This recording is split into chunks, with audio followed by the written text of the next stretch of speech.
मैं हूँ रियाज शाह और आप देख रहे हैं स्टार न्यूज मालेगांव चैनल। आइए नजर डालते हैं कुछ खास खबरों। राज धर्म सभी को निभाना चाहिए। ये तो खुशनसीबी की बात है कि आज आपको राज करने का मौका मिला है। आप अगर इंसाफ के साथ पब्लिक और नागरिक लोगों के साथ राज धर्म निभाएंगे तो आपको आगे भी जो है राज करने का मौका मिलेगा। और अगर राज धर्म नहीं निभाएंगे तो जाहिर बात है आप अपनी मर्ज़ी से जब तक चाहें चेयर पर रहें, ऐसा नहीं। चेयर पर तो क्या है, लोग बिठाते भी हैं, लोग उतारते भी हैं।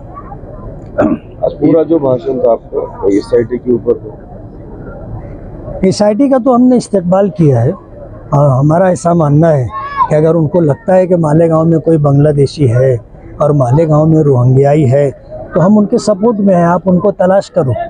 लेकिन हमारा ये बोलना है कि मालेगांव जैसा शहर आज देश के बीच में अगर रोहिंग्याई या बांग्लादेशी आए तो बॉर्डर क्रॉस करके आए। बॉर्डर की सिक्योरिटी की जिम्मेदारी केंद्र सरकार की है।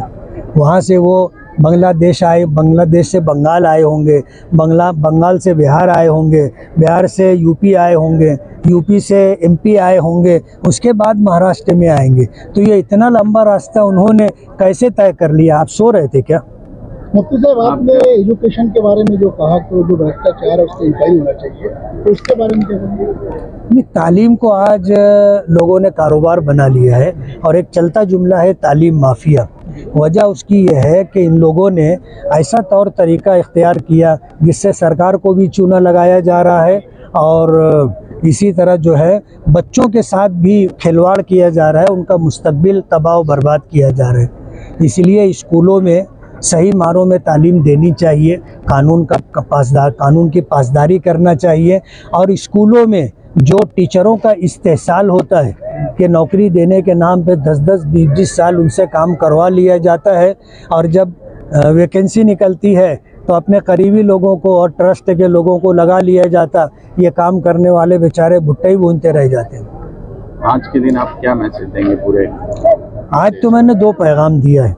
एक पैगाम तो ये दिया है सरकार को कि सरकार राज धर्म निभाए। हम मुल्क के वफादार हैं और मुल्क के बराबर के हकदार हैं। हमें राज धर्म निभाते हुए हमें हमारा हक मिलना चाहिए। एक बात हमने दूसरा पैगाम पब्लिक को दिया है, वो पैगाम ये है कि देश में रहते हुए आप कोई गैर कानूनी काम ना करें। गैर कानूनी काम करने के बाद देर सवेर आप पर मुसीबत आ सकती है। वजह उसकी ये है कि कुछ लोग चाहते हैं कि आप गैर कानूनी काम करें और वो देखने के बाद भी नज़रअंदाज करते।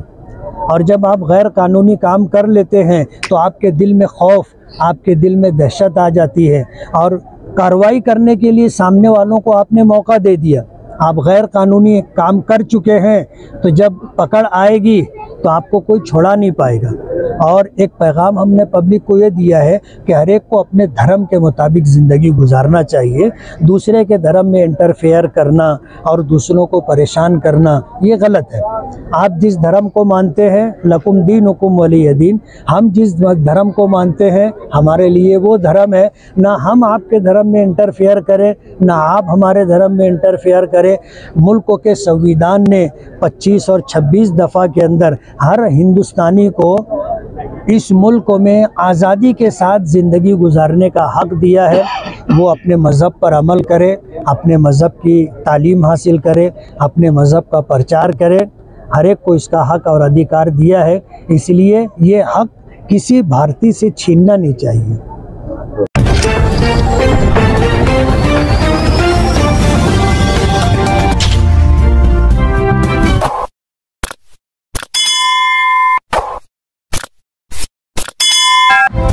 मैं हूँ रियाज शाह और आप देख रहे हैं स्टार न्यूज मालेगांव चैनल। आइए नजर डालते हैं कुछ खास खबरों।